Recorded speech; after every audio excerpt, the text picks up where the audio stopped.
It's easy to dismiss concepts or ideas that seem uncomfortable, confusing, or unreal.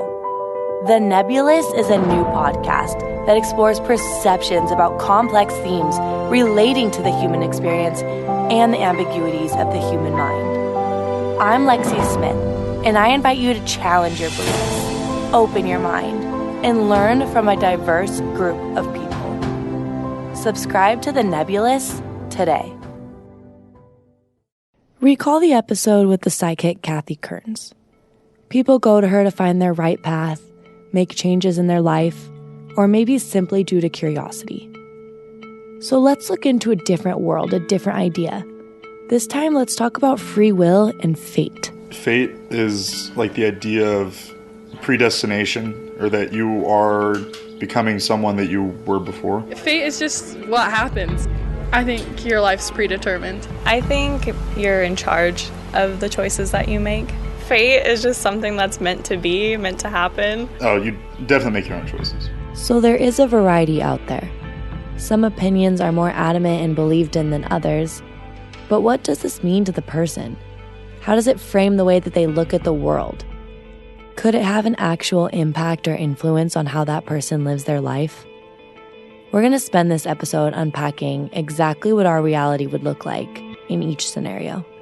People sometimes are said to have a fatalistic outlook if they believe, for example, that certain things will happen in their lives, no matter what. No matter how they choose now, no matter whether they go left or right, there is, let's say, a person they're destined or fated to end up with. I'm speaking with Dr. Andrew Cortens. He has a PhD in philosophy and is an associate professor and department chair at Boise State University. So if fate isn't something you choose to believe in or entertain, you might resonate more with this next idea. It is sometimes genuinely up to us what we do. Not an entirely uncontroversial way of understanding the term, but it's, I think, the clearest. According to the free will thesis, each of us is sometimes in the following situation. We have a course of action that's available to us that we can undertake, or we can refrain from undertaking that. So we're able to do a certain thing, and we're also able to refrain from doing that thing. So, for example, perhaps right now, I have available to me the option of getting up and walking away from this interview. But I also have the option of remaining where I am. So this stance believes we have a choice. We choose our actions, we determine our future, and life is constantly changing. And say this belief is true. Why would it matter to us? Why do we care if free will exists or not? It seems to matter to us whether it's true, because if, whenever I act, I'm acting in the only way that I'm capable of acting, that would sort of suggest that I am not fully in control. It would suggest that it's not really up to me how I act, that I have no other options, really. So the other way to look at this would be predeterminism. This stance would claim that some part of our human life is chosen for us, and nothing we do can change the inevitable outcome awaiting us. Frightening or comforting? Maybe that's an illusion. Maybe it's an illusion that we have these options. And if it is an illusion, that would kind of be a shame. It's not something we would like, I think. I suppose some people find it comforting to hold that they have no free will in this sense. I suppose there might be some people who say, well, this means there's really no point in regretting any actions you performed that maybe didn't turn out so well because you couldn't have done otherwise. But I think most of us would be rather distressed if we discovered that we didn't have free will and that we were never able to act in any other way than the way we actually act. Apparently mean that there's no moral responsibility. Imagine if this was really an excuse we could use, that we had no control over what our lives were becoming, and that we couldn't control whether we made poor choices or not.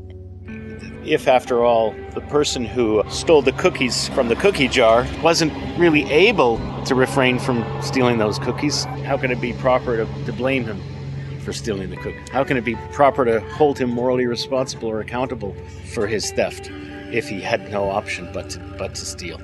There's pretty much an argument for any way you choose to look at this.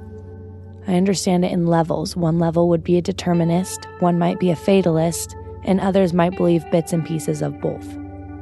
To me, this seemed like a controversy I never even realized existed. I never had thought about this whole idea before, but then it turned out I had strong opinions and arguments about it. If it's not up to you whether A is true, and B is a consequence of A, then surely it's not up to me whether B is true either. So if there's an objective fact, then there also may be an objective consequence. There might be something out there causing you to act or behave the way that you have been, and there's nothing you can do about it even if you realize it now.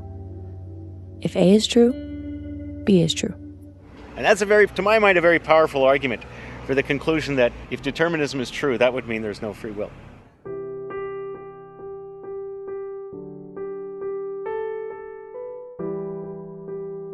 There's a book called What If by John Locke.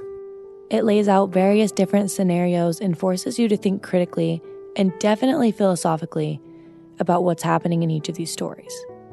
Cortens lent me this book and thankfully breaks it down for me in this interview. Locke's example of a man, I'll just simplify it. There's a man who is brought into a room when he's asleep, let's say. He wakes up, he quite likes it there. He doesn't want to leave, and he doesn't leave. According to this account, the person freely stayed in the room. However, let's add this to the story. The door is in fact locked from the outside. The person then is unable to leave in a very straightforward sense, unable to leave that room. So it seems incorrect to describe his remaining in the room as something freely done. What are we supposed to take away from this unlikely scenario? Why does it matter if this man can leave or if he can't leave?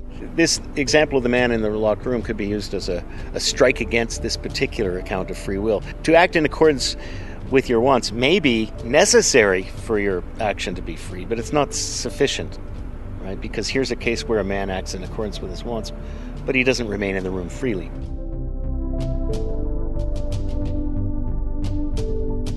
The intriguing stories in this book don't end there. So let's rack your brain a little bit further. Suppose, for example, that evil Martian scientists are controlling all my wants and decisions.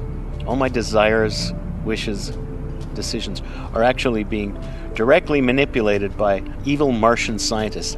So you offer me a chocolate, and I see the chocolate, and I want it. Why? Because the Martians caused me to want it, right? By manipulating my brain. And I decide to take it. Why did I decide? Because they made me decide. Now here's a case where if I hadn't wanted to take the chocolate, I would not have done so. That is, if the Martians had made me decide not to take it. But it seems wrong to say I was able to do otherwise. So this shows that fulfilling or satisfying this conditional doesn't seem to be sufficient for having the ability to do otherwise. Now, in order for you to be able to do something, it's not sufficient that you would do it if you decided to. It's also got to be true that you're capable of deciding to.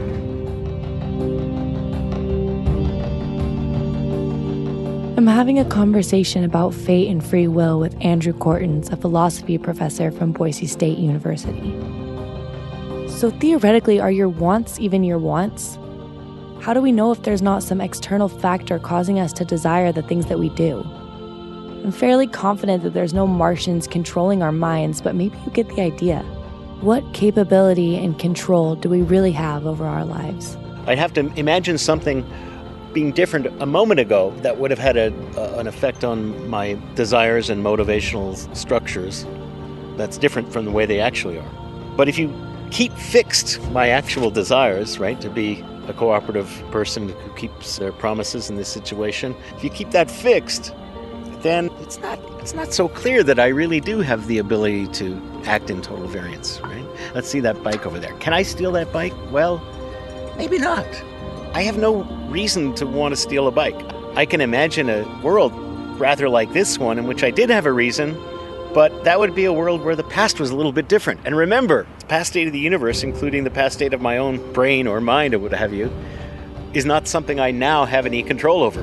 It seems like the only cases in which you could truly say that someone acts freely or has a genuine choice about how they act are cases where there is some motivation or pull towards each of the possible courses of action. And perhaps that's quite rare. Cortens has a very open mind about determinism, free will, and fatalism. He can look at life through different viewpoints and understand different ideas. It inspired me to look at situations in a variety of different ways and imagine how the outcome could change. I wanted to dig into both opinions and sides here. I wanted the debate and the theories favoring either stance. But what is it that you believe? Would trying to live a life completely different even be possible?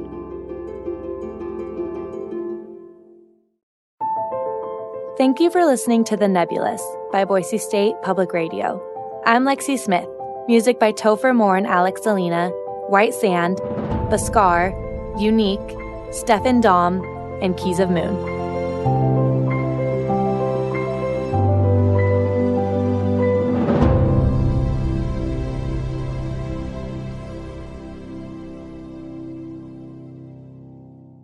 Say you're driving somewhere. Maybe it's the same commute you make every day, and you get stuck at a red light. You're waiting, looking around, and then your eyes rest on some business that you're noticing for the very first time. You think, wait a minute, how long have they been open? Who shops there? What do they sell? Our podcast, You Know the Place, goes to those drive-by places and explores the answers. Learn more about the podcast and listen when you Google You Know the Place. And arms reach out to me from across oblivion.